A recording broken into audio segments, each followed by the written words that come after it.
What's so lovely about this is that I know Cressida's work quite well, and I've known her work for about 15 years.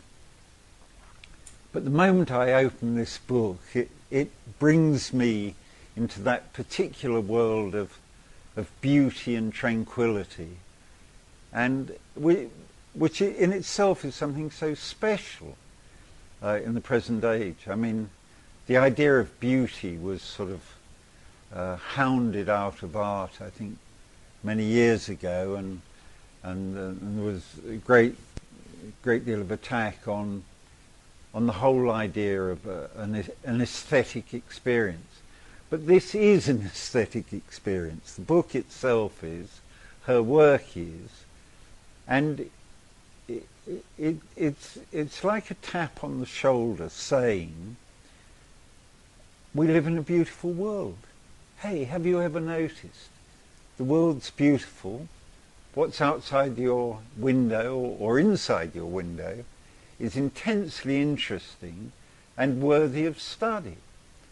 And this is what Cressida Campbell, who comes from a Western tradition, but she's embraced an Eastern way of making art as a tool for her particular vision. And I think it's a hugely successful meeting. I understand, I didn't know her so long ago, but I understand she studied in Japan and studied woodblock printing. But what she actually does is totally different from the works of the great Japanese late 18th century and 19th century masters like Hokusai or Utamaro. What they did was they designed images, but you had to be as skilled as they were in design to make the wood blocks. Hokusai, who I think is more or less unrivaled in this field, was not qualified to make his own wood blocks, which is quite interesting.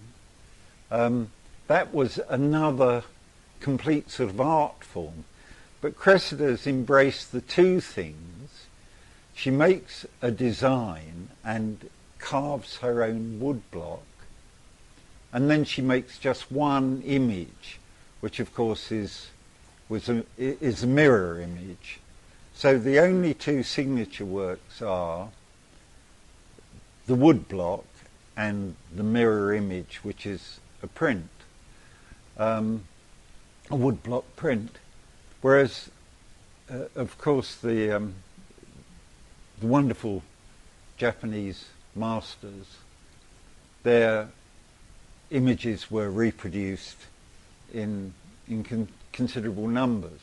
In Cressida's case, we're much more familiar with a lot of her imagery, which is areas of Sydney we probably all know. But I think we don't look hard enough. Part of what is wonderful about her art is it's the intensity of the perception. Where I know she and Peter live, or used to live, in Bronte, yes, absolutely, in Bronte. There's a marvellous image showing a bit of a very sophisticated interior. And then there's a balcony with some rather nicely kept shrubs in pots and things. And then it slides into a world of sort of telegraph wires and rather ugly things, and people with boats on trailers in their gardens, and what looks like a lot of spec building.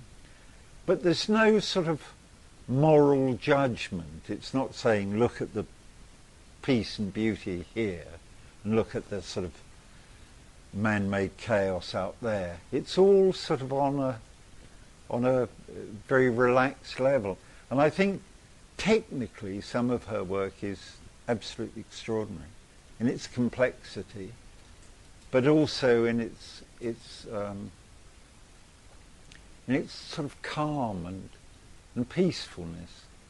So it's very it's something very unusual now in late 20th century and early 21st century art, and I think we should salute it. And I'm not at all surprised that the book has been a tremendous success.